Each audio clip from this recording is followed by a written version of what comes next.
मेरे प्यारे साथियों, वाहिगुरु जी का खालसा और वाहिगुरु जी की फतेह। आज हम धन धन साहब श्री गुरु अर्जन देव जी महाराज की पावन वाणी श्री सुखमनी साहब जी की जो लड़ीवार विचार चल रही है, चिंतन चल रहा है, उसमें 21वीं अष्टपदी की 7वीं पौड़ी का विचार करने जा रहे हैं। इस 7वीं पौड़ी के अंदर गुरु महाराज निर्गुण परमात्मा से वह स्वयं सरगुण कैसे होता है, और जब सरगुण होता है, गुणों के सहित होता है, तो क्या क्या चीज़ें संसार में अस्तित्व में आती है। इस प्रकार का विचार हमें सद्गुरु सच्चे पातशाह महाराज दे रहे हैं। आओ सब चित्त वृत्तियों को एकाग्र करके आज के पौड़ी का विचार श्रवण करें। पौड़ी इस प्रकार से आरंभ है। जह आप रचियो पर पंच आकार, जिस स्थान पर जिस प्रकार से आप रचियो। आप रचियो का भाव है वह परमात्मा ने स्वयं ही रचा है।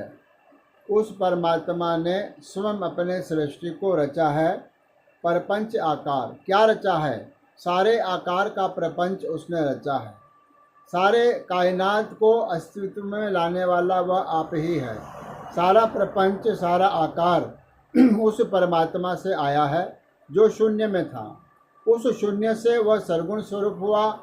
तो जब सरगुण स्वरूप हो रहा है तो सारी कायनात अस्तित्व में आ रही है, वास्तविकता में आ रही है। फिर कहते हैं तेहो गुण में है कीनो विस्तार। उस परमात्मा ने संसार का विस्तार किस प्रकार किया है?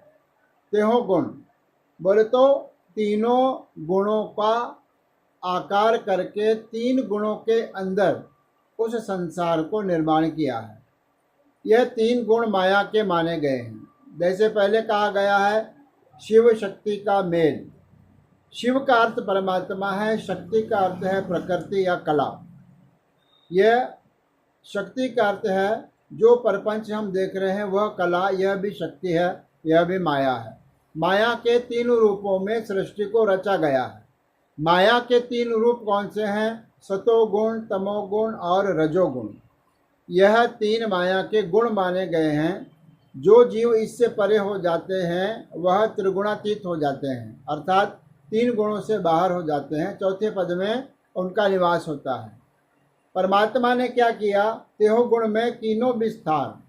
तीन गुणों को लेकर के सारा विस्तार, जितनी कायनात, जितने ब्रह्मांड हम देखते हैं वह इन तीन गुणों के अंतर्गत आते हैं। वहाँ से क्या चला? पाप पुण्यतः भय कहावत। जब जीव आया सृष्टि में, पहले सृष्टि बनी, सृष्टि के बाद सृष्टि में जीव आया। जब जीव आया तो पाप और पुण्य का विचार भी साथ में आया। आरंभ में कुछ कर्मों को पाप कहा गया, कुछ कर्मों को पुण्य कहा गया। यह जीव ने स्वयं ही कहना आरंभ कर दिया। इसका वर्गीकरण इतना बड़ा कि कुछ चीज़ों को निश्चित करके पाप माना गया और कुछ कर्मों को निश्चित करके पुण्य माना गया। भय कहावत, इस प्रकार से लोग कहने लगे कि यह पाप है और यह पुण्य है। वास्तव में कोई नहीं जानता या कह सकता कि पाप क्या है और पुण्य क्या है, लेकिन अपनी समझ के अनुसार, अपनी बुद्धि के अनुसार उस समय प्राचीन लोगों ने जब सृष्टि बनी तब से विचार का मंथन होता आया और इस मंथन के अंदर पाप की भावना आई और पुण्य की भावना आई। को नरक को स्वर्ग बंचावत। फिर स्वर्ग की कल्पना की गई और नरक की कल्पना की गई। कोई स्वर्ग को चाहने लगा और कोई अपने कर्मों को के अनुसार नरक को भोगने लगा। इस प्रकार की कल्पना, इस प्रकार की सृष्टि के अंदर विचार आई। कोई अपने आप को पुण्यात्मा कहता था, कोई अपने आप को पापी कहता था। फिर आल जाल माया जंजाल। आल जाल का अर्थ है जो घर के बंधन है, हमारे माया के, हमारे रिश्तों के जो बंधन हैं, पति है, पत्नी है, उनके संतान है, बच्चे हैं, माता पिता है, बुजुर्ग है, मित्र है, यह सब जो मोह माया उपजी है, आल जाल, इसको आल जाल कहा गया। घर के बंधनों का जाल। यह क्या है? वास्तव में माया जंजाल। यह भी माया के अंतर्गत है। यह भी माया के अलग अलग प्रकार के विस्तार है, और जिसे हम आज जिनके मोह में पड़े हैं वह भी माया है। जिनसे हम बैरिता शत्रुता रखते हैं वह भी माया है। इस प्रकार से माया का विस्तार करके आल जंजाल का बंधन हमें परमात्मा ने लगाया। हव में मोह भरम भय भार। फिर हव में की भावना आई कि मैं श्रेष्ठ हूँ। पहले ऐसी कोई भावना नहीं थी। जैसे जैसे लोग संसार में आने लगे, जीवों ने शरीर को धारण किया, वैसे वैसे इन भावनाओं का विकास हुआ। फिर उसमें एक चीज का विकास हुआ कि मैं श्रेष्ठ हूँ, अहंकार। फिर हव में आया, फिर मोह आया कि यह मेरा है। फिर भरम आया, हर प्रकार का जो भरम जिससे व्यक्ति डरने लगा उसका भरम मन में पालने लगा। फिर भय भार, भय का अर्थ है डर। फिर डर का भार भी अपने मन में आने लगा कि किसी अज्ञात शक्ति से व्यक्ति डरने लगा, जनमानस डरने लगा। यह प्रकार की भावना भी जीव में आई। फिर क्या आया? दुख सुख मान अपमान। फिर दुख की भावना, अपने से कोई व्यक्ति बिछड़ गया तो दुख, अपना व्यक्ति कोई मिल गया तो सुख, शरीर पर कष्ट आ गया तो दुख, शरीर को कोई आनंद प्राप्त हो गया तो सुख। इस प्रकार से दुख और सुख की भावना ने जन्म लिया। फिर मान और अपमान। मुझे श्रेष्ठ कहो, यह मान है। दूसरे को निकृष्ट कहो, यह उसका अपमान है। व्यक्ति फिर मान और अपमान के चक्कर में पड़ गया कि मेरा मान ही होना चाहिए, मेरा अपमान नहीं होना चाहिए। अपमान दूसरे के लिए है। ऐसी भावना आदमी के अंदर विकसित हुई। फिर अनेक प्रकार की यो बखियान। इन सब चीज़ों को, इन वस्तुओं को अनेक प्रकार से, बखियान का अर्थ है कहा गया, कथन किया गया।